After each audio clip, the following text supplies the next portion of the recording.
Welcome to Pindar Poetry. We hope you learned something new. You'll start by opening YouTube and ensuring you're in the right account.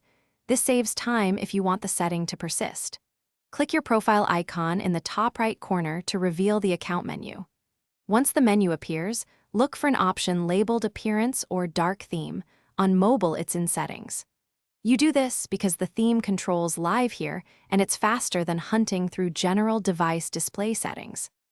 Now, when you open Appearance or Dark Theme, you'll see options such as Dark, Light, and Use Device Theme.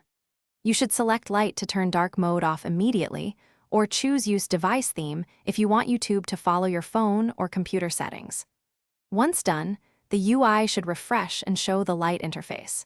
You do this because it ensures contrast and readability revert to the standard YouTube look you expect. Finally, make sure the change stuck by refreshing the page or restarting the app. That forces the UI to re-render.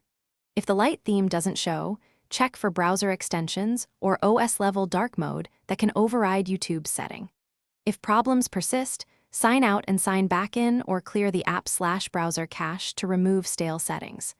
One key troubleshooting tip: disabling theme-related extensions usually resolves conflicts quickly, so try that before deeper steps. Thanks for watching. Consider subscribing if we helped you.